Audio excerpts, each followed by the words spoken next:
அவர்களை நம்ம அமைப்பின் சார்பாக அன்போடு வரவேற்றுக் கொள்கிறோம். கோயம்புத்தூர்லேயே நடக்கக்கூடிய நிகழ்வுகளுக்கு நைனா அவர்களிடம் டைம் கேட்பது, அனுமதி வாங்குவது மிக அரிது. அவ்வளவு ஒரு ஷெட்யூலில் இருக்கக்கூடிய நைனா அவர்கள் இந்த கண்டன ஆர்ப்பாட்டத்திற்காக கோவையிலிருந்து வருகை வந்திருக்கிறார்கள். தமிழில் நிறைய புத்தகங்கள், கட்டுரைகள், காவியங்கள் படைத்த ஒரு மிகச்சிறந்த கவிஞர் டாக்டர் கிருஷ்ணராஜ் நாயுடு அவர்களை அன்போடு வரவேற்கிறோம். அடுத்தபடியாக தமிழ் மாநில நாயுடு பேரவையின் நிறுவன தலைவர், பல நூறு இளைஞர்களை, பல ஆயிரம் இளைஞர்களை சம்பாதித்து வைத்திருக்கக்கூடிய எங்கள் நெஞ்சம் நிறைந்த நைனா திண்டுக்கல் லைன் கிருஷ்ணமூர்த்தி நாயுடு அவர்களையும் அன்போடு வரவேற்கிறோம். அருள்தாஸ்புரம் நாயுடு சங்கத்தினுடைய தலைவர் எங்கள் அன்பு நைனா ஜெயக்கொடி நைனா அவர்களையும், தேனி மாவட்டம் ராதாகிருஷ்ணன் நாயுடு அவர்களையும், இன்னும் இங்கே திரளாக கலந்து கொண்டிருக்கக்கூடிய அத்துணை சொந்த பந்தங்களையும் வரவேற்கிறோம்.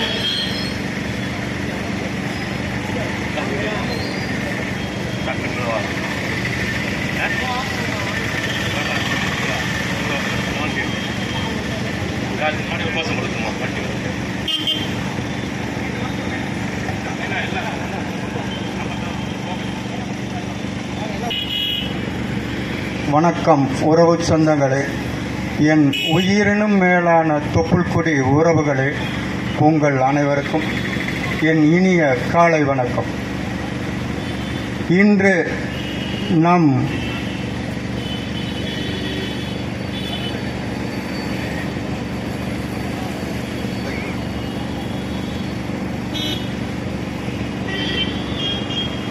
உறவுகளே, இன்று நாம் எதற்காக இங்கு கூடியுள்ளோம்? நம் மாமன்னர் ஜெயந்தி விழா 441வது ஜெயந்தி விழாவை மிக சிறப்பாக தமிழகமெங்கும் நடைபெற்றது. மிகச் சிறப்பாக தமிழகம் முழுவதும் நடைபெற்றது.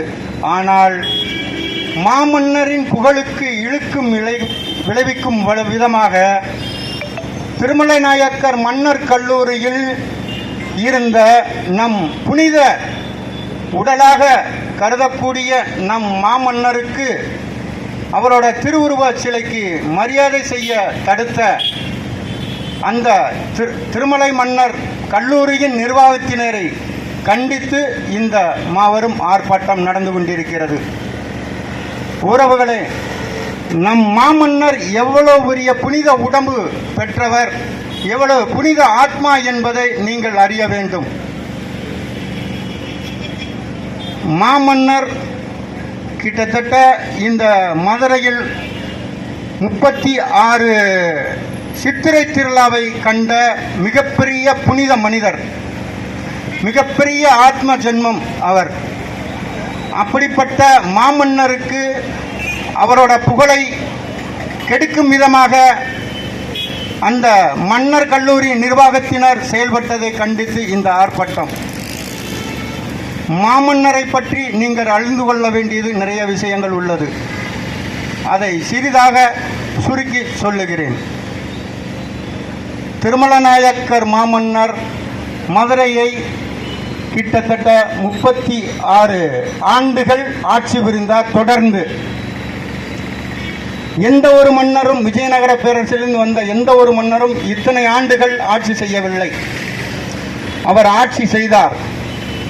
தமிழகத்தில் உள்ள அனைத்து மக்களுக்கும் ஒருங்கிணைத்து நல்வழிப்படுத்தி அவர்கள் வாழ்வாதாரத்தை பெருக்குவதற்கு தெய்வ வழிபாட்டிலும் சரி, நல்ல பாடசாலைகள் அமைப்பதிலும் சரி, அன்னச்சத்திரங்கள் கட்டுவதிலும் சரி, இப்படி ஏராளமான நிகழ்வுகளை நம் மாமன்னர் இந்த தமிழகத்திற்கு கொடுத்து சென்றுள்ளார்.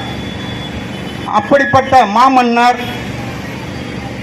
மாமன்னரின் 441வது ஜெயந்தி விழாவை தடுத்து நிறுத்திய அந்த நிர்வாகத்தினர் கண்டித்து இந்த ஆர்ப்பாட்டம்.